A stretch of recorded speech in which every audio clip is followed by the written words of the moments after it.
আজমল সাহাবে 2 কোটি টকা অনুদান দিলে।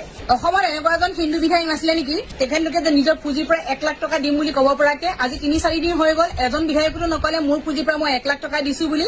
মন্ত্ৰী বা পোৱাৰ লগে লগে কোনোবা বিধায়কে বোলে কৰোৰ টকা দি গুৱাহাটীত মাটি কিনে।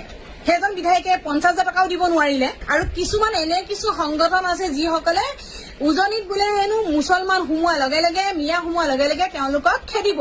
এতিয়া পিছে সেই যে 2 কোটি টকাটো তেওঁলোকে যে অনুদান দিব উজনিত তেওঁলোকে গ্ৰহণ কৰিবলৈ দিব নে নিদিয়ে। সেইকাৰণে কওঁ এই যে মুছলিম হিন্দু কৰি যে কিছুমানে জেং লগাই থাকে আপোনালোকে মনে মনে থাকক। কাৰণ কিয় বিপদৰ সময়ত সদায় কিন্তু তেওঁলোকেহে আগবাঢ়ি আহে।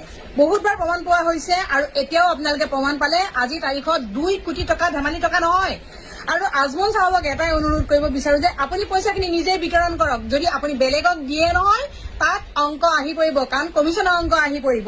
কাকো বিশ্বাস কৰিব নোৱাৰি। আৰু পানী যে সোমাইছে পানীখিনি কিন্তু মুছলিমৰ পানী হিন্দু পানী ভাগ কৰি সোমোৱা নাই। হিন্দু মুছলিম একে ঠাইতে গৈছে। সেইকাৰণে সকলো আমি ককাই ভাই অসমখন আমি সদায় এনেদৰে থকাটো বিচাৰো যে হিন্দু মুছলিম সকলো মিলি ককাই ভাইৰ দৰে থাকিব লাগে, মিলা প্ৰীতিৰে থাকিব লাগে। তাত কিছুমানে যে ফেচবুকত আহি চিঞৰি থাকে হিন্দু মুছলিম এইবিলাক কোৱাটো বাদ দিয়ক। এয়া এটা আপোনাৰ ডাঙৰ শিক্ষা। সহায় কৰাজনে প্ৰকৃত বন্ধু মনত ৰাখি থব সকলোৱে।